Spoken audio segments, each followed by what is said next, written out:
I think the message we're sending back to immigration by being here is that we will not stop until the cuts have been reversed, and that if this government will not do it, then it's our responsibility to ensure that we get a government at the federal level that will reverse these cuts.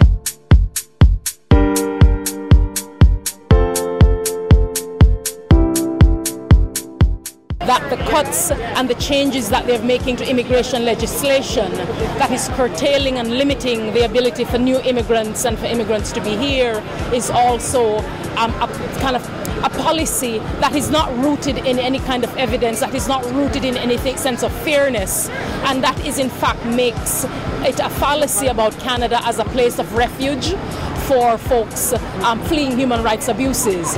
And it also makes Canada a bit of a hypocrite when it seeks to go into other countries to say that they're defending other people's human rights away from here when they're not willing to do it here in their own country.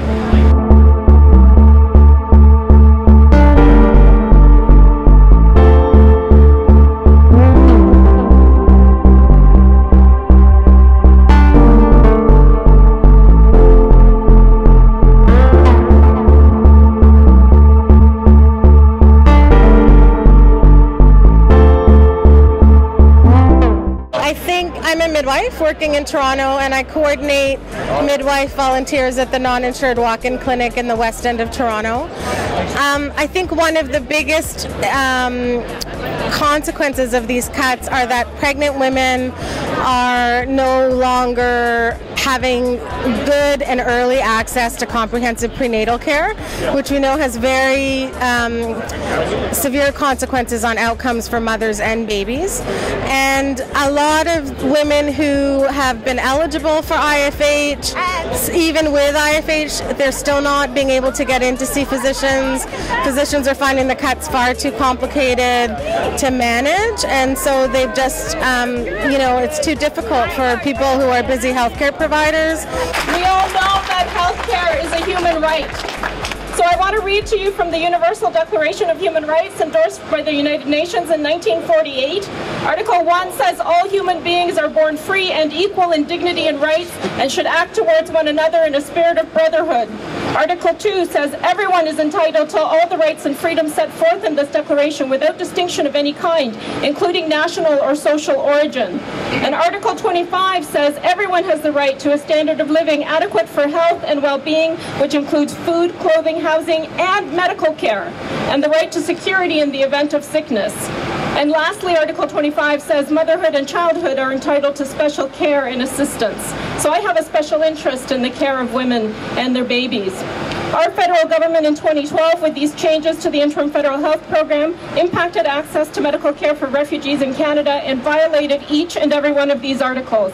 As our representatives, they declared that people from certain countries of origin would be eligible only for health coverage for conditions that threaten the health of other people. And they stripped from nearly all refugees coverage for necessary medications and other needed supplemental care.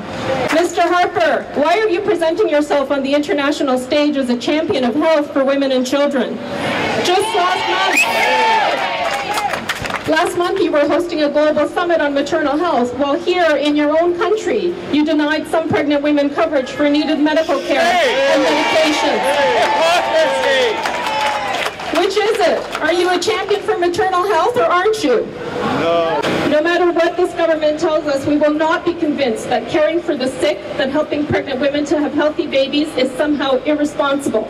I refuse to believe that Canadians would want their healthcare professionals to deny medical assistance to those who need it.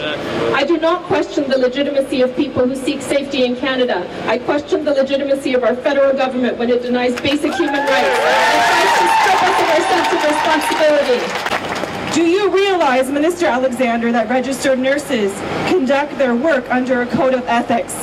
This code of ethics is intended for all nurses in all contexts and domains of nursing practice and at all levels of decision making. Let me list to you the 7 benchmarks of the ethical code. Number 1, provide safe, compassionate, competent, and ethical care. Number 2, promote health and well-being. Number 3, promote and respect informed decision making. Number 4, preserve dignity. Number 5, maintain privacy and confidentiality. Number 6, promote justice. And number 7, be accountable. This code is the foundation of nursing practice and is the essence of our work. We work on the front line, Minister Alexander, and we see it all firsthand. I wonder then if you can tell me how I and other registered nurses and nurse practitioners are supposed to preserve dignity, promote justice, be accountable when the access to health care is now restricted for some refugees. Now, if you look at what's happened in Canada single-handedly with Mr. Kenny and then followed up by Mr. Alexander, we are seeing the birth of a new poverty in Canada. We are seeing the birth of health poverty. And it's a brand new poverty here in Canada, a country that boasts of its generosity to its own people and to those in difficult circumstances. That generosity has been turned into something that might be called your money or your life if you're a refugee claimant. These are not revenue streams, Mr. Kenny or Mr. Alexander. They are human beings, they are children, they are laboring women, and they are not to be used for money.